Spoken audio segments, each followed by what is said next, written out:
നമസ്കാരം, സകലമാന കേരളത്തിലേക്ക് സ്വാഗതം. ആദ്യം പ്രധാന വാർത്തകൾ നോക്കാം. മൂന്നാറിൽ ഭീതി വിതച്ച് കാട്ടുകൊമ്പൻ പടയപ്പ. ആക്രമണത്തിൽ തൃശൂർ സ്വദേശി ദിൽജയ്ക്ക് ഗുരുതര പരിക്ക്. പടയപ്പയെ നിരീക്ഷിക്കാൻ പ്രത്യേക സംഘം. പടയപ്പ മതപ്പാടിലെന്ന് Munnar forest range officer. Wayanad പനമരത്ത് കാട്ടാന വാഴകൃഷി നശിപ്പിച്ചതിനെ തുടർന്ന് ആദിവാസി കർഷകന്റെ ആത്മഹത്യാശ്രമം. വിഷക്കുപ്പിയുമായി ഫോറസ്റ്റ് ക്വാർട്ടേഴ്സിന് മുകളിൽ കയറി ആത്മഹത്യാ ഭീഷണി മുഴക്കി. പത്തനംതിട്ടയിൽ 13-കാരിയെ ബലാത്സംഗം ചെയ്ത കേസിൽ അമ്മയും സുഹൃത്തും അറസ്റ്റിലായത് കുട്ടിയുടെ അമ്മയും സുഹൃത്തായ റാന്നി അങ്ങാടി സ്വദേശി ജയ്മോനും. റാന്നി റീന കൊലക്കേസിലെ പ്രതി മനോജിന് ജീവപര്യന്തം കഠിന തടവ്. 2 ലക്ഷം രൂപ പിഴയും ശിക്ഷ വിധിച്ചത് പത്തനംതിട്ട അഡീഷണൽ ജില്ലാ സെഷൻസ് കോടതി. വിഴിഞ്ഞത്ത് കടലിൽ ഉല്ലസിക്കുന്നതിനിടെ വിദേശ സഞ്ചാരിക്ക് പരിക്ക്. ബോഡി ബോർഡ് മുഖത്തും തലയ്ക്കും ഇടിച്ചാണ് പരിക്കേറ്റത്. അപകടത്തിൽപ്പെട്ടത് ഇംഗ്ലണ്ട് സ്വദേശി സൈമൺ. വിശദമായി നോക്കാം. മൂന്നാറിലെ ജനവാസ മേഖലയിൽ ഭീതി വിതയ്ക്കുന്ന കാട്ടുകൊമ്പൻ പടയപ്പയെ നിരീക്ഷിക്കാൻ പ്രത്യേക സംഘത്തെ നിയോഗിച്ചതായി വനംവകുപ്പ്. പടയപ്പ മതപ്പാടിലാണെന്ന് മൂന്നാർ ഫോറസ്റ്റ് റേഞ്ച് ഓഫീസർ അറിയിച്ചു. പടയപ്പയുടെ ആക്രമണത്തിൽ തൃശൂർ സ്വദേശി ദിൽജയ്ക്ക് ഗുരുതരമായി പരിക്കേറ്റിരുന്നു. കഴിഞ്ഞ കുറച്ച് ദിവസങ്ങളായി കാട്ടുകൊമ്പൻ പടയപ്പ ആക്രമണ സ്വഭാവം കാണിക്കുന്നുണ്ട്. മൂന്നാർ മറയൂർ റോഡിൽ വാഗുവരയ്ക്ക് സമീപം ഇരുചക്രവാഹന യാത്രികരെ ആക്രമിച്ചതാണ് ഒടുവിലത്തെ സംഭവം. ഇതിനു പിന്നാലെയാണ് വനം വകുപ്പ് ആനയെ നിരീക്ഷിക്കാൻ കൂടുതൽ പേരടങ്ങുന്ന പ്രത്യേക സംഘത്തെ നിയോഗിച്ചത്. ആനയുടെ സാന്നിധ്യം സംബന്ധിച്ച് കൃത്യമായ വിവരം കൈമാറാനാണ് വനം വകുപ്പിന്റെ ശ്രമം. പടയപ്പ മതപ്പാടിലാണെന്ന് മൂന്നാർ ഫോറസ്റ്റ് റേഞ്ച് ഓഫീസർ അറിയിച്ചു. നിരീക്ഷണം ശക്തമാക്കുക, ഈ ആനയുടെ കൃത്യമായ ലൊക്കേഷൻ ജനങ്ങളെ അറിയിക്കുക. ഒരു ഹൈവേയിലോട്ട് ആന വരികയാണെങ്കിൽ അതിനെ ഓടിച്ചു വിടാനുള്ള സംവിധാനം ചെയ്യുക. അതാണ് നമുക്ക് ഇപ്പോൾ ചെയ്യാൻ പറ്റുന്നത്. ഇപ്പോൾ 5 പേരുണ്ടാവും. പിന്നെ അടിയന്തര ഘട്ടങ്ങളിൽ ഇവിടുന്ന് കൂടുതൽ ആളുകൾ വാഹനത്തിലൂടെ എത്തിച്ചേരും. ഇത് ഡ്രൈവ് ചെയ്യേണ്ട ഒരു സാഹചര്യം ഉണ്ടെങ്കിൽ മാത്രം, അല്ലെങ്കിൽ അപകടപരമായ ഇത് ലെയിൻസിനൊക്കെ അടുത്തേക്ക് നീങ്ങുകയാണെങ്കിൽ മാത്രം കൂടുതൽ ആളുകൾ അവിടോട്ട് ചെല്ലും. ഇവിടെ ഇപ്പോൾ മസ്തിലാണെന്നാണ് വെറ്റിനറി ഡോക്ടർ അഭിപ്രായപ്പെട്ടത്. അത് തന്നെ ആയിരിക്കാം ഇതിന് കാരണം. 5 പേരടങ്ങുന്ന സംഘം രാത്രിയും പകലും ആനയെ നിരീക്ഷിക്കും. പടയപ്പ മൂന്നാർ ഉദുമൽപേട്ട അന്തർ സംസ്ഥാന പാതയിലിറങ്ങുന്നതാണ് പ്രതിസന്ധിയാകുന്നത്. കഴിഞ്ഞ വർഷവും ആന മതപ്പാടിന്റെ കാലയളവിൽ വാഹനങ്ങൾക്ക് നേരെ അടക്കം പാഞ്ഞടുത്തിരുന്നു. ന്യൂസ് 18 ഇടുക്കി. പട്ടാപ്പകൽ കാട്ടാനയുടെ പരാക്രമത്തിൽ വിറങ്ങലിച്ചു നിൽക്കുകയാണ് മലപ്പുറം നിലമ്പൂർ പോത്തുകല്ല് അപ്പൻകാവ് നഗറിലെ 123 കുടുംബങ്ങൾ. കഴിഞ്ഞ ദിവസം ഉച്ചയ്ക്കാണ് ഇവിടെ കാട്ടാന ഇറങ്ങിയത്. ഒരുപാട് കുട്ടികൾക്ക് ജീവൻ നഷ്ടമായിരുന്നു. ഇന്ന് എന്തോ ദൈവഭാഗ്യം കൊണ്ട് അതിലെ ആന തിരിയാതെ ആന ഇതിലെ തിരിഞ്ഞു പോയതാണ്. ഒരു വലിയ എന്താ പറയാ, അതിന് ദൈവത്തിനോട് മാത്രമേ നന്ദി പറയാനുള്ളൂ. ഇവരുടെ വാക്കുകളിലെല്ലാം ഉണ്ട്. പട്ടാപ്പകൽ പോലും കാട്ടാന ഇറങ്ങുന്ന ഈ ഇടത്ത് ഇനി എങ്ങനെ സുരക്ഷിതമായി നിൽക്കും? എങ്ങനെ പുറത്തിറങ്ങും? ഇനി കുട്ടികളെ എങ്ങനെ അംഗനവാടിയിലാക്കും? ആശങ്ക ഉയർത്തുന്ന ചോദ്യങ്ങൾ. പ്രദേശത്തെ അംഗനവാടി മുറ്റത്തേക്കാണ് മോഴയാന ഭീതി പരത്തി പാഞ്ഞെത്തിയത്. കുട്ടികൾ ഉൾപ്പെടെ കാട്ടാനയുടെ മുന്നിൽ നിന്നും അത്ഭുതകരമായാണ് രക്ഷപ്പെട്ടത്. ആനയെ കണ്ട് എല്ലാവരും ഓടി രക്ഷപ്പെടുകയായിരുന്നു. മിറ്റടിച്ച് നിന്നപ്പോ പിന്നെ കുറെ കഴിഞ്ഞപ്പോ അതൊക്കെ അടിച്ചു കയറി കഴിഞ്ഞപ്പോ ആന വന്നാണ്ട് നോക്കി നിൽക്കണം. അതിൽ ഞാനും കുറെ നോക്കി നിന്നു. എന്നിട്ട് ഞാൻ ടീച്ചറേയും കുട്ടികളൊക്കെ അകത്തുനിന്ന് കൂട്ടിക്കൊടുന്നു. കുട്ടികളൊക്കെ അകത്ത് തന്നെയാണ്. അങ്ങനെ ഉണ്ടായത്. പിന്നെ എല്ലാരും ആ പേടിച്ചിന്ന് കുറെ നേരം വിറച്ചിക്കിടും. പിന്നെ കുറെ കഴിഞ്ഞപ്പോ സമാധാനമായി ആന പോയപ്പോ. രാവിലെ മുതൽ തന്നെ ആനയെ ചിലർ വനാതിർത്തിയിൽ കണ്ടിരുന്നതായി പറയുന്നുണ്ട്. നീർപ്പുഴയ്ക്ക് ഇരുവശങ്ങളിലായുള്ള ആദിവാസി വീടുകൾക്കിടയിലൂടെയായിരുന്നു ആനയുടെ വരവ്. 123 കുടുംബങ്ങളാണ് ഈ നഗറിൽ താമസിക്കുന്നത്. ആളുകളെത്തി ബഹളം വെച്ചും പാട്ടകൊട്ടിയും 1 മണിക്കൂറോളം പണിപ്പെട്ടാണ് ആനയെ കാട്ടിലേക്ക് കയറ്റിവിട്ടത്. വലിയൊരു ഭീഷണി നേരിടുകയാണ്. കാരണം ചുറ്റുഭാഗം ഫോറസ്റ്റ് ഏരിയ ആണ്. ഇതിനൊരു പരിഹാരം തീർച്ചയായിട്ടും ഉണ്ടാവണം. ഇല്ല എങ്കിൽ ഈ ട്രൈബൽ നഗറിലെ ആളുകൾ അത്ര ഭീതിയിലാണ് കഴിയുന്നത്. കാരണം ഒരു അപകട സാഹചര്യത്തിലുള്ള ഒരു ആനയാണ് എന്നാണ് ഇപ്പോൾ ഇവിടെ ഇത് എക്സ്പീരിയൻസ്ഡ് ആയിട്ടുള്ള കോളനി ഈ നഗറിലെ മുതിർന്ന ആളുകൾ പറയുന്നത്. പ്രത്യേകിച്ചും ഈ ഒരു സീസൺ എന്ന് പറഞ്ഞാൽ ഈ ചക്കയൊക്കെ ഉണ്ടായ സമയമാണ്. ഈ സമയത്തൊക്കെ ആന അവരെ ഇതിന്റെ ഒരു സ്മെല്ലൊക്കെ അവരെ അട്രാക്ട് ചെയ്യുന്നതാണ്. അപ്പോൾ ഇവര് ഏത് സമയം ഇനി വരാനായിട്ട് സാധ്യതയുണ്ട്. ആന ഉൾക്കാട്ടിലേക്ക് തിരിച്ചു പോകാത്തത് കൊണ്ട് എപ്പോൾ വേണമെങ്കിലും വീണ്ടും എത്തിയേക്കാം എന്ന ആശങ്കയും ഇവർക്കുണ്ട്. വനപാലകർ സാഹചര്യങ്ങൾ ഗൗരവത്തിൽ കണ്ട് നടപടി സ്വീകരിക്കുന്നില്ല എന്ന ആക്ഷേപമാണ് ഇവിടെ നിന്നും ഉയരുന്നത്. ന്യൂസ് 18 മലപ്പുറം. അതിരപ്പിള്ളിയിൽ മസ്തകത്തിൽ മുറിവേറ്റ ആനയ്ക്ക് ചികിത്സ നൽകുന്നതിനുള്ള ദൗത്യം നാളെ ആരംഭിക്കും. ഡോക്ടർ അരുൺ സക്രിയ നാളെ രാവിലെ അതിരപ്പിള്ളിയിലെത്തും. ആനയെ വേഗത്തിൽ പിടികൂടി ചികിത്സ നടപ്പാക്കാനാണ് വനം വകുപ്പിന്റെ തീരുമാനം. മസ്തകത്തിൽ മുറിവേറ്റ ആനയുടെ പുതിയ ദൃശ്യങ്ങൾ പുറത്തുവന്നു. വെറ്റിലപ്പാറ 15-ൽ നിലയുറപ്പിച്ചിരുന്ന ആന വാടാമുറിയിലേക്ക് നീങ്ങി. പ്ലാന്റേഷൻ കോർപ്പറേഷന്റെ 3-ാം ബ്ലോക്ക് കടന്നാണ് വാടാമുറിയിലേക്ക് ആന നീങ്ങിയത്.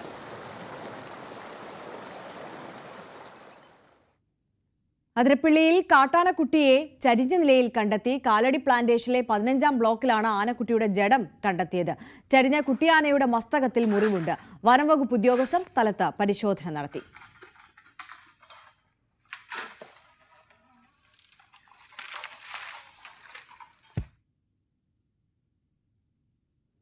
വയനാട് പനമരത്ത് കാട്ടാനകൾ വാഴകൃഷി നശിപ്പിച്ചതിനെ തുടർന്ന് ആദിവാസി കർഷകന്റെ ആത്മഹത്യാശ്രമം.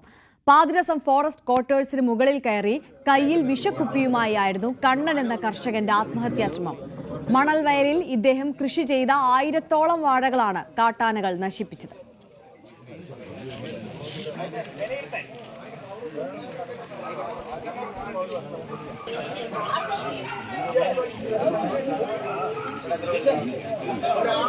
അതാ പറഞ്ഞ ആർക്കും ഇത് വേണം, ഞാൻ നുണ പറയാൻ ആരും ഇതാക്കണ്ട. നിങ്ങൾ നേരിട്ട് അല്ല സാറുമാരെല്ലാം ഉണ്ടല്ലോ, ഒന്ന് പോയി കാണണം, കണ്ടിട്ട് നിങ്ങൾ അതിനുള്ള. കാസർഗോഡ് അതിർത്തി പ്രദേശങ്ങളിൽ കടുവയെയും പുലിയെയും വെടിവെച്ച് കൊന്നാൽ ഇനാം കിട്ടുന്ന ഒരു കാലമുണ്ടായിരുന്നു.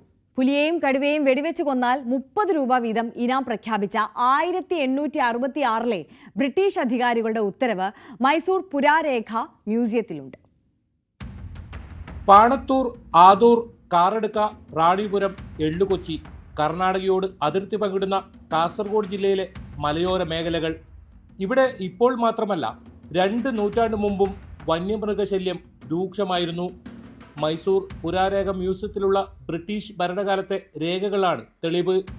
1866-ൽ കടുവകളെയും പുലികളെയും വെടിവെച്ചു കൊല്ലാൻ 30 രൂപ റിവാർഡ് പ്രഖ്യാപിച്ച് പോലീസിന് നൽകിയ ഉത്തരവിന്റെ പകർപ്പ് ഇന്നും ഇവിടെ സൂക്ഷിച്ചിട്ടുണ്ട്.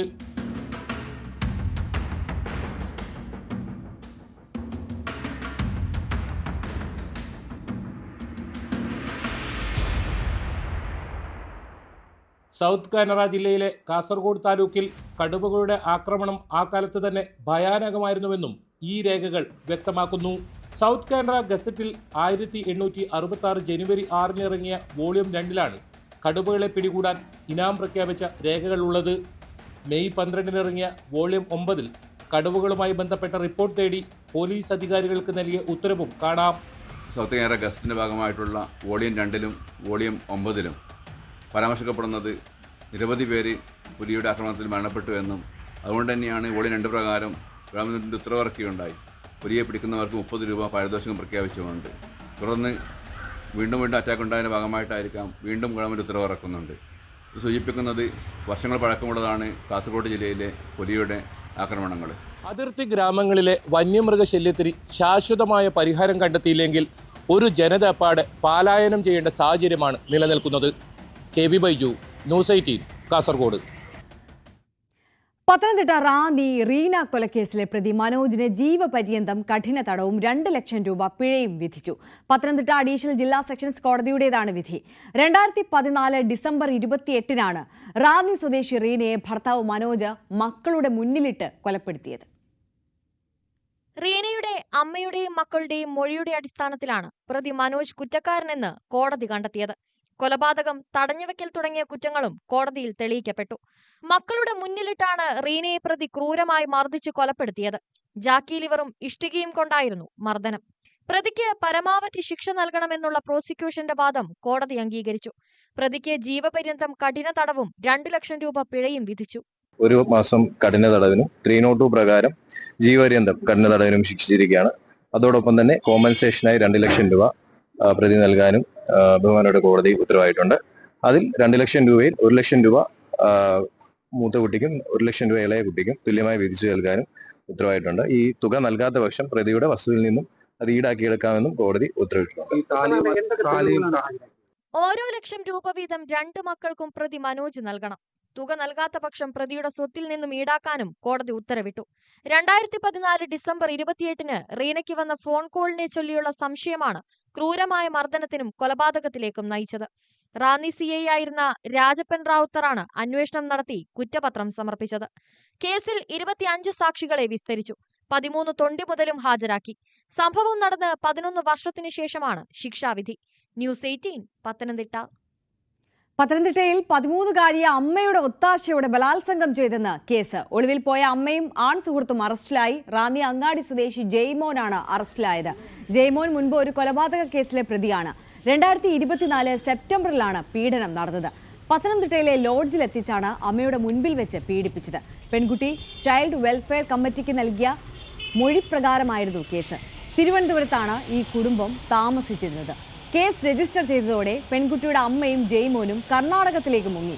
പത്തനംതിട്ട പോലീസാണ് ഇരുവരെയും അറസ്റ്റ് ചെയ്തത്. കൊല്ലം കരുനാഗപ്പള്ളിയിൽ MDMA പിടികൂടി. വീടിന്റെ അലമാരിയിൽ സൂക്ഷിച്ചിരുന്ന 5.18 ഗ്രാം MDMA ആണ് പിടികൂടിയത്. തൊടിയൂർ സ്വദേശി നജീം അറസ്റ്റിലായി. രഹസ്യ വിവരത്തെ തുടർന്ന് ഡാൻസ് ഓഫ് സംഘവും കരുനാഗപ്പള്ളി പോലീസും നടത്തിയ പരിശോധനയിലാണ് MDMA പിടികൂടിയത്. വിൽപ്പനയ്ക്കായി എത്തിച്ച MDMA ആണ് ഇത്. കൊല്ലം കുറ്റിച്ചിറയിൽ തടിമില്ലിൽ തീപിടുത്തം. പുലർച്ചെ 4 മണിയോടെയാണ് തീപിടുത്തമുണ്ടായത്. ഫർണിച്ചറും ഉപകരണങ്ങളും കത്തിനശിച്ചു. ലക്ഷങ്ങളുടെ നഷ്ടമുണ്ടായതായി ഉടമ അറിയിച്ചു. മണിക്കൂറുകൾ നീണ്ട പരിശ്രമത്തിനൊടുവിലാണ് ഫയർഫോഴ്സ് എത്തി തീയണച്ചത്.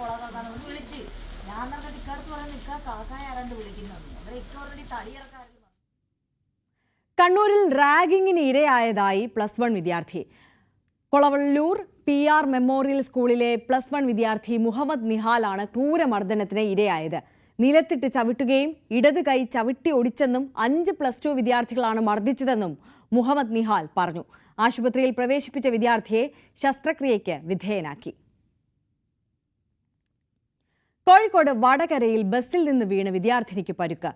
കുരിക്കിലാട് കോപ്പറേറ്റീവ് കോളേജിലെ 1ാം വർഷ വിദ്യാർത്ഥിനി ശ്രീലക്ഷ്മിക്കാണ് പരിക്കേറ്റത്. വടകര കുറ്റ്യാടി റൂട്ടിൽ ഓടുന്ന ബസ്സിൽ കയറുമ്പോഴാണ് അപകടം സംഭവിച്ചത്. ബസ്സിൽ നിന്ന് തെറിച്ച് താഴെ വീണ വിദ്യാർത്ഥിനി മറ്റൊരു ബസ്സിന്റെ അടിയിൽപ്പെടാതെ അത്ഭുതകരമായാണ് രക്ഷപ്പെട്ടത്. കറന്റ് ചാർജ് അടയ്ക്കാത്തതിനെ തുടർന്ന് വൈദ്യുതി വിച്ഛേദിക്കാൻ എത്തിയ KSEB ലൈൻമാനെ കുത്തിക്കൊലപ്പെടുത്തിയ കേസിലെ പ്രതിയുടെ ജീവപര്യന്തം ശിക്ഷ ഹൈക്കോടതി ശരിവെച്ചു. കൊല്ലം പള്ളികത്തോട്ടം സ്വദേശി യോഹനാണ് വിചാരണ കോടതി വിധിച്ച ശിക്ഷയാണ് ഡിവിഷൻ ബെഞ്ച് ശരിവെച്ചത്. 2008 ഏപ്രിൽ 26-നായിരുന്നു കേസിനാസ്പദമായ സംഭവം. KSEB കന്റോൺമെന്റ് സെക്ഷനിലെ ലൈൻമാൻ കുര്യാക്കോസ് ആണ് പ്രതിയുടെ വീട്ടിലെ വൈദ്യുതി വിച്ഛേദിക്കാൻ പോകവെ കുത്തേറ്റ് കൊല്ലപ്പെട്ടത്. കേസിലെ സാക്ഷിമൊഴികൾ അവിശ്വസിക്കേണ്ടതില്ലെന്നും കുറ്റാരോപണങ്ങൾ സംശയാതീതമായി തെളിയിക്കാൻ പ്രോസിക്യൂഷന് കഴിഞ്ഞെന്നും ഡിവിഷൻ ബെഞ്ച് ചൂണ്ടിക്കാട്ടി. വിഴിഞ്ഞത്ത് ബോർഡിൽ കടലിൽ ഉല്ലസിക്കുന്നതിനിടെ വിദേശ സഞ്ചാരിക്ക് പരിക്കേറ്റു. ഇംഗ്ലണ്ട് സ്വദേശി സൈമണിനാണ് മുഖത്തും തലയ്ക്കും പരിക്കേറ്റത്. തിരയിൽപ്പെട്ട് നിയന്ത്രണം തെറ്റിയ ബോർഡ് കണ്ണിനു മുകളിലും പുരികത്തും ഇടിക്കുകയായിരുന്നു. ഉടൻ തന്നെ ലൈഫ് ഗാർഡുമാർ വിഴിഞ്ഞത്തെ സ്വകാര്യ ആശുപത്രിയിൽ എത്തിച്ചു. പരിശോധനയിൽ പരിക്ക് ഗുരുതരമല്ലെന്ന് ആശുപത്രി അറിയിച്ചു.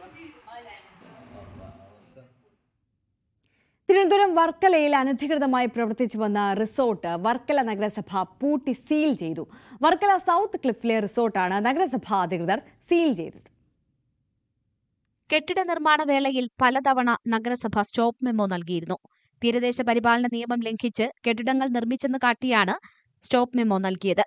എന്നാൽ അത് വകവയ്ക്കാതെയായിരുന്നു കെട്ടിട നിർമ്മാണം പൂർത്തിയാക്കിയത്. പരിസ്ഥിതി ലോല പ്രദേശമായ ക്ലിഫ് കുന്നുകൾക്കരികിലായി അപകടകരമായി വലിയ നീന്തൽക്കുളം നിർമ്മിക്കുകയും ചെയ്തു. നീന്തൽക്കുളത്തിന്റെ നിർമ്മാണ ഘട്ടത്തിൽ തന്നെ നിർമ്മാണ പ്രവൃത്തികൾ നിർത്തിവെക്കുന്നതിനും കുഴി മൂടുന്നതിനുമായുള്ള നടപടി സ്വീകരിക്കണമെന്ന് നഗരസഭ നിർദ്ദേശിച്ചിരുന്നു. എന്നാൽ ഇത് മറികടന്ന് നിർമ്മാണം പൂർത്തിയാക്കുകയായിരുന്നു. നഗരസഭ കൌൺസിൽ കൂടി ഈ റിസോർട്ടിന്റെ പ്രവർത്തനാനുമതി തടഞ്ഞുകൊണ്ട് തീരുമാനമെടുത്തു. പക്ഷേ പ്രവർത്തനാനുമതി നിഷേധിച്ച നഗരസഭയുടെ നോട്ടീസ് വകവയ്ക്കാതെയാണ് റിസോർട്ട് ഇതുവരെ പ്രവർത്തിച്ചത്. തുടർന്നാണ് നഗരസഭാ അധികൃതർ വർക്കല പോലീസിന്റെ സഹായത്തോടെ കടുത്ത നടപടിയുമായി റിസോർട്ടിലെത്തിയത്.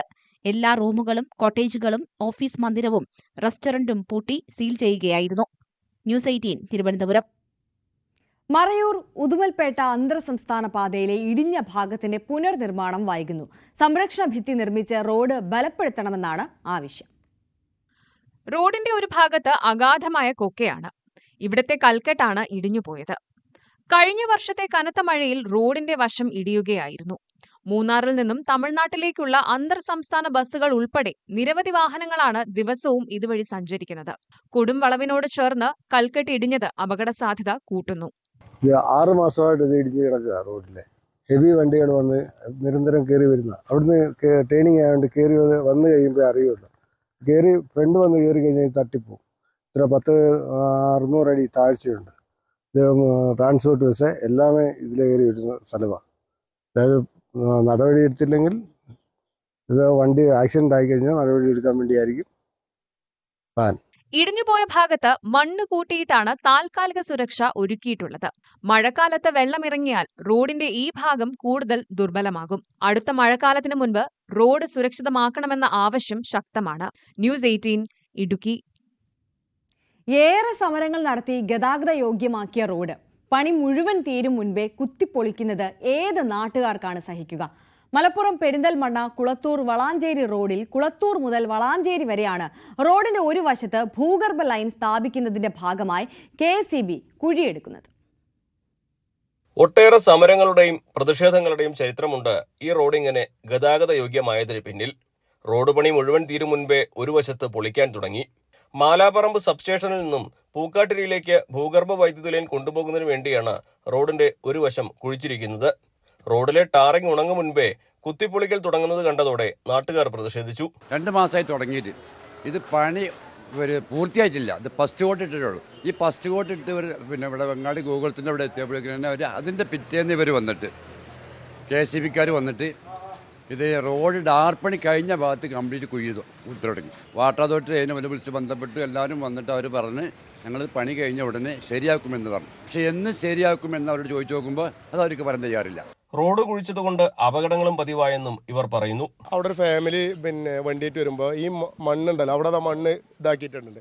ആ മണ്ണിൻ്റെ അവിടെ ബ്ലോക്ക് ആയിട്ട് ചെയ്യുന്നു. അപ്പോൾ അവിടുന്ന് ഇങ്ങോട്ട് ഈ വളവായ കാരണം ആ വണ്ടി വളഞ്ഞ് ഇങ്ങോട്ട് ഒടിഞ്ഞു വന്നോട് കൂടിയിട്ട് ബൈക്കാരനും ഫാമിലിയും പാടെ അവിടെ വീണു. ഞാനൊക്കെ രാത്രി വെജിറ്റബിൾ ഷോപ്പ് പോണതാണ്.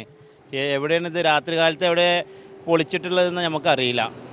പല അപകടം പറ്റിയാലും അധികാരികളൊന്നും ശ്രദ്ധിക്കണില്ല. ഇതിനിടെ കുഴിയെടുത്തപ്പോൾ വാട്ടർ അതോറിറ്റിയുടെ പൈപ്പ് പൊട്ടിയതിന്റെ പ്രതിസന്ധി വേറെയുമുണ്ട്. ഈ പ്രവൃത്തി കാരണം ഇവിടെയുള്ള ജനങ്ങളെ കുടിവെള്ളം മുട്ടിക്കണം. പൈപ്പ് പൊട്ടിയിട്ട് കുടിവെള്ളത്തിൻ്റെ പൈപ്പ് പൊട്ടിയിട്ട് ഞങ്ങൾ അവരെ ഉപരോധിച്ചിട്ട് പറഞ്ഞു, നിങ്ങൾ ആദ്യം ഒരു കാര്യം ചെയ്യും, ആദ്യം കുടിവെള്ളത്തിൻ്റെ പൈപ്പ് പൊട്ടിയത് ആ പൈപ്പ് ശരിയാക്കി, എന്നിട്ട് നിങ്ങൾ പണിയെടുത്തോളിയാണ്. അതിനും അവർക്ക് വേണ്ടിയില്ല. എന്നാൽ KSEBക്ക് പറയാനുള്ളത് ഇപ്രകാരമാണ്. വോൾട്ടേജ് ക്ഷാമം പരിഹരിക്കാൻ മറ്റു വഴികളൊന്നുമില്ല. ഭൂഗർഭ വൈദ്യുതി ലൈനിന് വേണ്ടി റോഡിൽ കുഴിയെടുക്കേണ്ടി വരുമെന്ന് നേരത്തെ തന്നെ പൊതുമരാമത്ത് വകുപ്പിനെ അറിയിച്ചിരുന്നു. ടാറിംഗ് ഒരു 10 ദിവസം കൂടി കാത്തിരുന്നെങ്കിൽ ഈ പണി പൂർത്തിയാക്കാൻ കഴിയുമായിരുന്നു. റോഡ് പഴയ പോലെ ആക്കുന്നതിന് 57 ലക്ഷം രൂപ ഇതിനകം അടച്ചു കഴിഞ്ഞിട്ടുണ്ടെന്നും KSEB അധികൃതർ വ്യക്തമാക്കി. എല്ലാം ചട്ടപ്രകാരമാണെങ്കിലും കുഴിയടച്ചതിനു ശേഷമുള്ള അറ്റകുറ്റപ്പണി കൃത്യമായി സമയബന്ധിതമായി നടക്കുമോ എന്ന ആശങ്കയാണ് നാട്ടുകാർക്കുള്ളത്. ഏറെ പ്രക്ഷോഭങ്ങൾക്ക് ശേഷമാണ് സ്റ്റേറ്റ് ഹൈവേ 73-ലെ കുളത്തൂർ മുതൽ വളാഞ്ചേരി വരെയുള്ള ഭാഗം റീടാറിംഗ് നടത്തിയത്. എന്നാൽ റോട്ടിലെ ടാർ ഉണങ്ങും മുൻപ് ഇവിടെ ഒരു വശം കുത്തിപ്പൊളിച്ച് KSEBയുടെ പണി തുടങ്ങിക്കഴിഞ്ഞിരിക്കുന്നു. വോൾട്ടേജ് ക്ഷാമം പരിഹരിക്കാൻ ഇത് മാത്രമാണ് വഴിയെന്നാണ് KSEB പറയുന്നത്. റോഡും വേണം, നല്ല വോൾട്ടേജും വേണം. പക്ഷേ ഇവിടെ അനിവാര്യമായിട്ട് വേണ്ടത് വകുപ്പുകൾ തമ്മിലുള്ള ഒരു ഏകോപനമാണ്, ഒരൈക്യമാണ്. അതുണ്ടായിരുന്നെങ്കിൽ റോഡ് പണി കഴിഞ്ഞ പാടെ ഇത്തരത്തിലുള്ള കുത്തിപ്പൊളിക്കലുകൾ ഉണ്ടാകുമായിരുന്നില്ല. റോഡ് പണി പൂർത്തീകരിക്കുന്നതിന് മുമ്പ് തന്നെ ഈ ജോലികളെല്ലാം തന്നെ തീർക്കാമായിരുന്നു. ഇവിടെ നഷ്ടമാകുന്നത് ജനങ്ങളുടെ നികുതി പണവും കൂടിയാണ്. ജിഷാദ് വളാഞ്ചേരിക്കൊപ്പം CB അനുമോദ്, ന്യൂസ് 18. വനം മന്ത്രിയെ വഴിയിൽ തടഞ്ഞ കേസിൽ യൂത്ത് കോൺഗ്രസ് ഇടുക്കി ജില്ലാ പ്രസിഡന്റ് ജാമ്യമില്ലാ വകുപ്പ് പ്രകാരം അറസ്റ്റിൽ. മന്ത്രിയെ കരിങ്കൊടി കാണിക്കുകയും മന്ത്രിയുടെ സുരക്ഷയ്ക്കായി ഉണ്ടായിരുന്ന പോലീസ് ഉദ്യോഗസ്ഥരുടെ കൃത്യനിർവഹണം തടസ്സപ്പെടുത്തുകയും ചെയ്ത കേസിലാണ് യൂത്ത് കോൺഗ്രസ് ജില്ലാ പ്രസിഡന്റ് ഫ്രാൻസിസ് അറയ്ക്കാപ്പറമ്പിലിനെ ഉപ്പുതറ പോലീസ് അറസ്റ്റ് ചെയ്തത്. വന്യജീവി ശല്യം തടയാനുള്ള പദ്ധതികൾ നടപ്പിലാക്കണമെന്നതടക്കമുള്ള ആവശ്യങ്ങൾ ഉന്നയിച്ച് ഫെബ്രുവരി 4-ന് അയ്യപ്പൻ കോവിൽ പരപ്പിൽ വെച്ചാണ് മന്ത്രിയുടെ വാഹനം തടഞ്ഞത്. അറസ്റ്റിൽ പ്രതിഷേധിച്ച് യൂത്ത് കോൺഗ്രസ് പ്രവർത്തകർ ഉപ്പുതറ പോലീസ് സ്റ്റേഷൻ ഉപരോധിച്ചു. കലൂർ സ്റ്റേഡിയത്തിലെ നൃത്ത പരിപാടിക്കിടെ വീണു പരിക്കേറ്റ ഉമാ തോമസ് MLA ആശുപത്രി വിട്ടു. 46 ദിവസത്തെ ആശുപത്രിവാസത്തിന് ശേഷമാണ് MLA വീട്ടിലെത്തുന്നത്. നിലവിൽ ഉമാ തോമസിന്റെ ആരോഗ്യസ്ഥിതി തൃപ്തികരമാണെന്ന് ആശുപത്രി അധികൃതർ അറിയിച്ചു.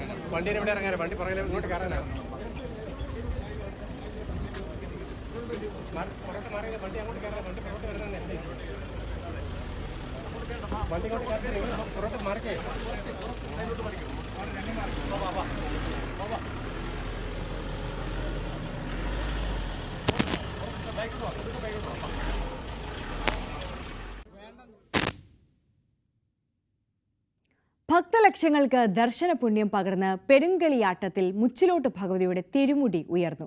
19 വർഷങ്ങൾക്ക് ശേഷമാണ് കാസർഗോഡ് പുതുക്കൈ മുച്ചിലോട്ട് തിരുമുറ്റത്തേക്ക് തെയ്യക്കോലം എഴുന്നള്ളിയത്.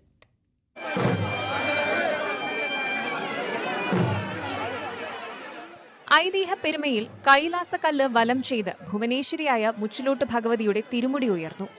ചെത്തിപ്പൂമാലകളാൽ അലങ്കരിച്ച തിരുമുടിയും പ്രാക്കൊഴുത്തിന്റെ വർണ്ണശോഭയോടും കൂടിയാണ് ദേവി ഭക്തർക്കിടയിലെത്തിയത്. അയ്യടി താളത്തിൽ 9 തവണ ക്ഷേത്രം വലം ചെയ്ത ശേഷം ഭഗവതിയുടെ കോലം പുരാവൃത്ത പെരുമയിൽ മണിക്കിണർ നോക്കി.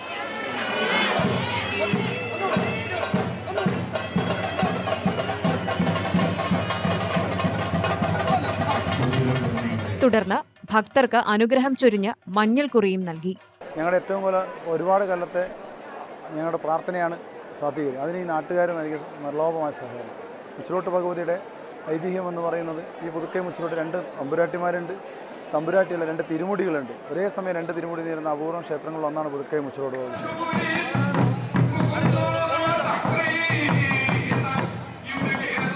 മുച്ചിലോട്ട് ഭഗവതിയുടെ 2 തെയ്യക്കോലങ്ങൾ ഒരേ സമയം അരങ്ങിലെത്തുന്നത് നീലേശ്വരം പുതുക്കൈ മുച്ചിലോട്ട് ഭഗവതി ക്ഷേത്രം പെരുങ്കളിയാട്ടത്തിന്റെ സവിശേഷതയാണ്. നീണ്ട 19 വർഷത്തെ കാത്തിരിപ്പിന് ശേഷം ശിവനന്ദിനിയായ ഭഗവതിയുടെ തിരുമുടി നിവരൽ 10,000ങ്ങൾക്ക് ദർശന പുണ്യമായി. ന്യൂസ് 18 കാസർഗോഡ്. ഗുരുവായൂർ നഗരസഭയിലെ പ്രതിപക്ഷ ഉപനേതാവും കൗൺസിലറുമായ KP റഷീദ് പൊതുപ്രവർത്തകൻ മാത്രമല്ല ഒന്നാന്തരം ഒരു കർഷകൻ കൂടിയാണ്. കൃഷിരംഗത്ത് വൈവിധ്യമാർന്ന വിളകൾ ഇറക്കി മാതൃകയാവുകയാണ് ഈ നേതാവ്. കഴിഞ്ഞ വർഷങ്ങളിൽ പച്ചക്കറി കൃഷിയിൽ 100 മേനി വിളവെടുത്ത ശേഷം അടുത്ത വിഷുവിന് കണിവെള്ളരി ഒരുക്കാനുള്ള തയ്യാറെടുപ്പിലാണ് ഈ കർഷകൻ. ഇതിനായി വയൽ കിളച്ചുമറിച്ച് വെള്ളം നിറച്ച് തടമൊരുക്കി വിത്തിട്ടു. സ്വന്തം പാടത്ത് 50ഓളം സെന്റാണ് വെള്ളരി കൃഷിക്കായി ഒരുക്കിയത്.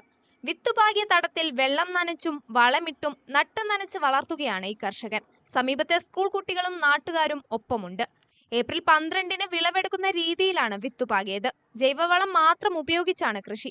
കഴിഞ്ഞ വർഷങ്ങളിലും റഷീദ് ഇത്തരത്തിൽ കണിവെള്ളരി കൃഷി ചെയ്തിരുന്നു. ഓരോ വർഷവും വലിയ വിളവും നാട്ടുകാരുടെ പിന്തുണയും കിട്ടിയതോടെ കൃഷിയിൽ സജീവമായി. കൂടാതെ സമീപത്തെ ചീരകൃഷിയും നടത്തുന്നുണ്ട്. വരുന്ന വിഷുവിന് എല്ലാവർക്കും ജൈവ വെള്ളരി നൽകുക എന്ന ലക്ഷ്യത്തോടെ 2 മാസക്കാലത്തെ പ്രയത്നം കൊണ്ട് ഗുരുവായൂർ പ്രദേശത്തെ മുഴുവൻ കടകളിലും വീടുകളിലും ഒക്കെ തന്നെ നല്ല വിഷരഹിതമായ വിഷു വെള്ളരി കണിവെള്ളരി ഒരുക്കുക എന്നുള്ള ലക്ഷ്യത്തോടെയാണ് ഇവിടെ തടമൊരുക്കിയിട്ടുള്ളത്. പൊതുപ്രവർത്തനം കഴിഞ്ഞാൽ പാടത്ത് കൃഷിപ്പണിയിലായിരിക്കും ഈ നേതാവ്. രാഷ്ട്രീയ പ്രവർത്തനവും കൃഷിയും ഒരുമിച്ച് കൊണ്ടുപോയി ഓരോ മലയാളിക്കും വിഷരഹിത പച്ചക്കറി ഉറപ്പാക്കുകയാണ് റഷീദിന്റെ ലക്ഷ്യം. ന്യൂസ് 18 ഗുരുവായൂർ. പത്തനംതിട്ട അടൂർ തോട്ടുവ ശ്രീ കണ്ണമ്പളിൽ ദേവി ക്ഷേത്രത്തിലെ ചുറ്റമ്പല സമർപ്പണവും പുനഃപ്രതിഷ്ഠാ ചടങ്ങും ഭക്തി നിർഭരമായി നടന്നു. ക്ഷേത്രം തന്ത്രി കണ്ഠരര് രാജീവരർ മുഖ്യ കാർമ്മികത്വം വഹിച്ചു. ചടങ്ങുകളോടനുബന്ധിച്ച് നടന്ന ആധ്യാത്മിക സമ്മേളനം ശാന്തിഗിരി ആശ്രമം ജനറൽ സെക്രട്ടറി സ്വാമി ഗുരുരത്നം ജ്ഞാനതപസി ഉദ്ഘാടനം ചെയ്ത് മുഖ്യപ്രഭാഷണം നടത്തി. സിനിമാ സീരിയൽ താരം ഹരിത ജി നായർ വിശിഷ്ടാതിഥിയായി.